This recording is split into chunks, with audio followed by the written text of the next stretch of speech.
երբ որ Աննան հայտարարություն արեց, ես հայտարարեցի, որ հարգանքով եմ վերաբերվում այդ որոշմանը, բայց չհայտարարեցի, որ ես հաշտ եմ այդ որոշման հետ, եւ ես բնականաբար այդ տրամաբանությամբ նաև ջանքեր եմ գործադրել, որպեսզի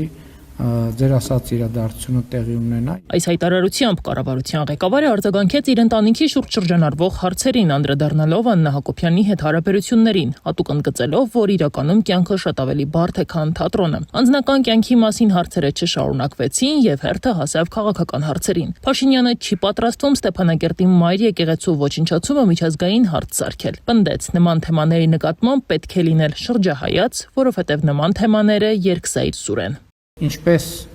նոր կտակարանում ասվում է, որ մենք պետք է միշտ հաշվի առնենք, որ ինչպես նոր կտակարանն է ասում, դատվելու կտակարանը իր ընթերցողներին ասում է դատվելու եք այն նույն դատով, ինչ դատով որ դատելու եք։ Սա կարող է նպաստավոր հենք հանդիսանալ Ադրբեջանի ագրեսիվ քաղաքականության շարունակմանը։ Հաշվի առնելով, որ այս քաղաքականությանը զուգահեռ, երբ որ երկու եկեղեցի հիմնովին ոչնչացվեց, Ադրբեջանի ռազմաքաղաքական ղեկավարությունն է Հայաստանին մեղադրում ճակերտել մշակութային ցեղասպանության մեջ։ Պետք է ել ավելի ագրեսիվ քաղաքականություն բարենք եւ ցանկացած հուշարձանի հետ կապված կլինի ոչնչացում թե վանդալիզմի այլ դեպքեր դարձնենք միջազգային քննարկման առարկա։ Հերթը հասավ եկեղեցի պետություն հարաբերություններին եւ հարկային դաշտին։ Ըստ Փաշինյանի կառավարությունը պատրաստ է վերադարձնել հայաստանյան առաքելական եկեղեցու գործունեությունից գոյացած եւ գանձված հարկերը, ընդգծելով ֆինանսական թափանցիկության ապահովման անհրաժեշտությունը։ Նրա թիրախը դարձյալ վեհապարներ։ Իսկ ինչու պետք է մենք Հայաստանի այս առաքելական եկեղեցու հետևորդները չիմանան, որ օրինակ մոմի վաճառքը ինչքան շրջանառություն է ապահովում, հետո ինչ են լինում այդ փողերը։ Դա նրա համար է, որպեսզի օրինակ Կտրիչ Ներսիսյանի զարմիկները բանով G10-ի Mercedes-ով պատտվեն։ Արվա կտրվածքով, ասենք վաճառած մոմի շահույթը կարող հնարավորություն է տալիս ունենալ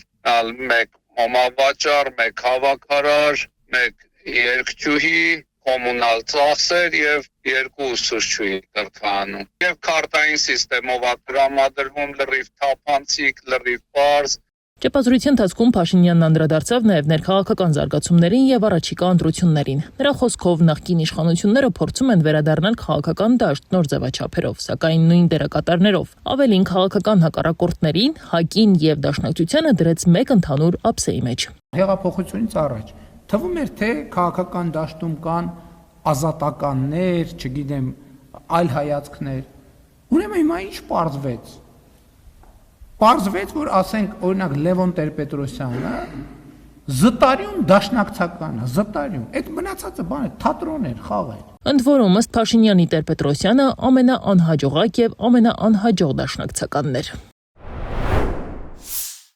Դա գրետ Հայաստանի պատմության մեջ Հայաստանի ամենամեծ վնաս տված մարդու գնահատականին ոնց կարելի է գնահատականը լուրջ ընդունել։ Ու կրկին Երևանի խցանումների մասին խոսելիս արդարացումների ֆոնին Փաշինյանը հիշեց Երևանի նախկին քաղաքապետին ու Գյումրիի քաղաքապետ Վարդան Ղուկասյանին։ Փաշինյանի խոսքով Երևանի նախկին քաղաքապետը եւ Գյումրիի ղեկավարները բացահայտ կամ ոչ բացահայտ գործել են կառավարության դեմ։ Գյումրու ճանապարհները վատն են, իսկ դրանից դուրս ամեն բան կարգին է։ Մեր կառուցած բանը շատրվանը միացնում են Դոլյա Վարավսկա երգում։ Հիմա հույս ունեմ երգում է Դոլյա Վարավսկան առավոտի դիկում։ Եվ վերջում Փաշինյանը հայտարարել է, որ Հայաստանը չի նախատեսում ակտիվացնել աշխատանքները հավաքական անվտանգության պայմանագրի կազմակերպությունում եւ ապասառեցում չի լինելու։ Միաժամանակ նա նշել է, որ երկիրը կարող է ապագայում թե դուրս գալ կազմակերպությունից, թե մնալ կախված իրավիճակից։